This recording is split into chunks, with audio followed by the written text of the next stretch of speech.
right hand technique, believe it or not, is much more important than left hand. You would think the opposite would be true because with the left hand you're doing all that complicated fretting stuff, but you know, and I thought that for years and years and years. I thought it was strange that you got this complicated thing that you're doing on your left hand, and the right hand all it's doing is shaking around. So why did the people who invented the guitar, why did they put the picking hand on this right side here, and the fretting hand's doing all that complicated stuff over there on the left? I can never figure it out. It's the weirdest thing in the world, I thought. But I've been playing professionally for well over 30 years now. You know, there have been times in my career where I wanted to advance. I wanted to move to that next spot as a guitar player, and I just couldn't. I couldn't figure out why. Couldn't figure out what was holding me back. And a few years ago, I finally discovered that what was really holding me back was my right hand. You see, actually, what you're doing on your right hand is more important and more delicate than what's going on your left hand. So that's why the people who invented the guitar, they put this, they were pretty smart after all. They gave the most important job to your right hand. And it's important because it keeps the rhythm. The rhythm is the heartbeat of the music. If you got the rhythm right, your music will sound good, even if, you know, what you're doing on your left hand is not so interesting or so great.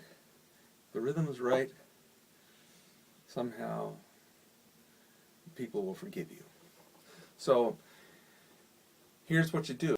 You make a fist, you put your pick in there, pick's pointing down at a 90-degree angle, got your right hand is all relaxed, all the power's out of it, and now you got your relaxed right hand, and we're going to work on just picking one string. We're going to do what's called alternate picking. Alternate picking means you go up, down, up, well, I should say down, up, to go with my motion.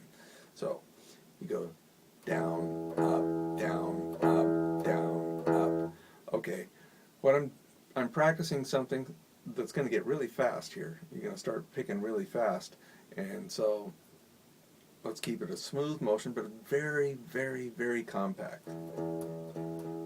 You see my hand is barely moving, and I'm not moving my hand so much that I hit the other string. I'm only hitting that E string. That's called alternate picking. Alright, so I'm doing this alternate picking thing, and I've got very little strength. I'm using very little strength in my right hand, so when the pick hits the string, it just slides over it because my right hand is very relaxed. And that means that there's no, you know, my right hand doesn't hang up on that string. One more thing. You want to have your pick so that it's basically kind of parallel to the string. Now, a lot of people, they will put their pick at about a 45 degree angle.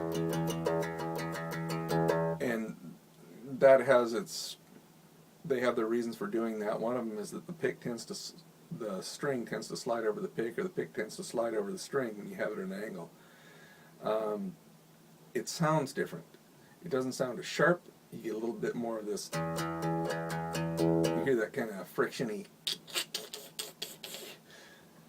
That can be a cool sound, but if you don't want that sound, if you want a nice sharp plucked sound, then you need to alter the angle of the pick to where it's like just parallel to the string.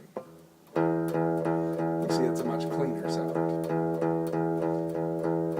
Not saying either one of those sounds is better, I'm just saying this is a cleaner sound. I like to use this sound sometimes, and sometimes I use the other sound as well. So, you got your pick at the right angle on the string. You got your hand relaxed. You got your pick coming out there at about 90 degrees. So, now that you got all that together, let's try a little song, right?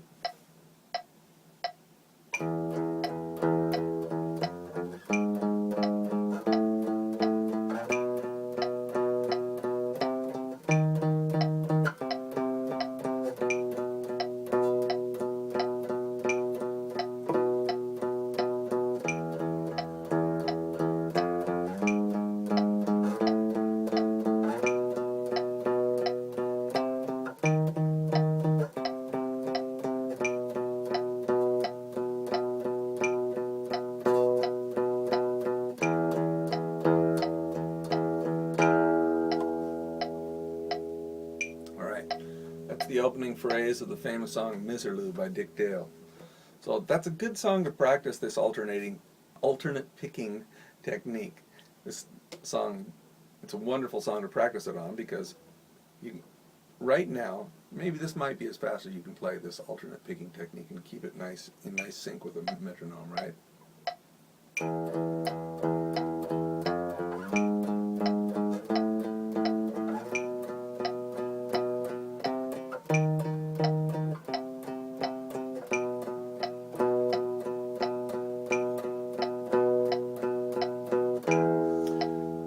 And that's cool.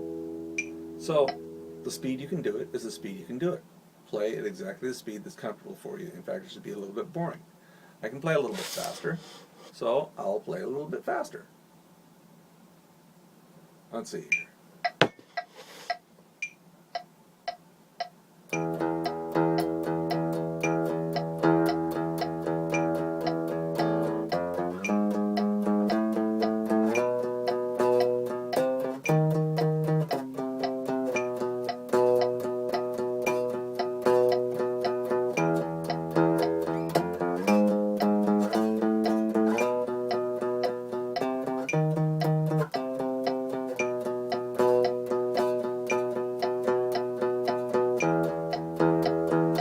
Alright, and a little faster.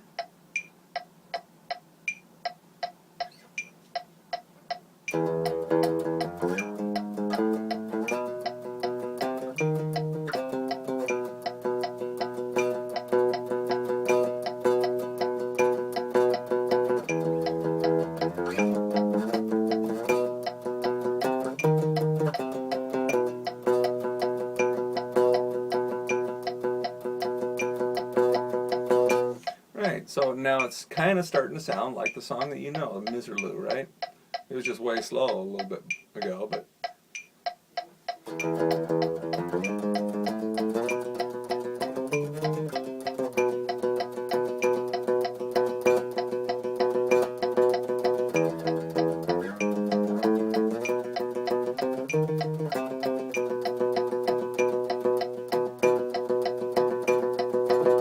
Right. And eventually you're gonna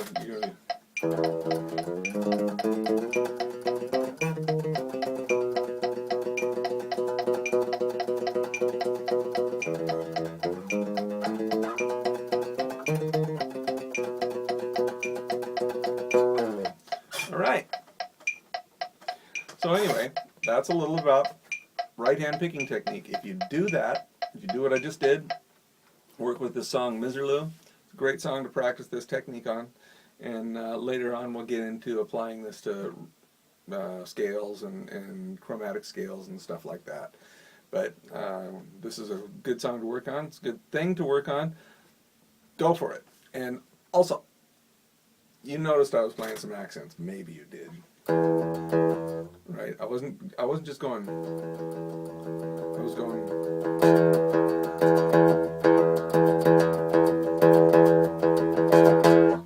Next time we'll get into those accents. All right? All right. Talk to you later.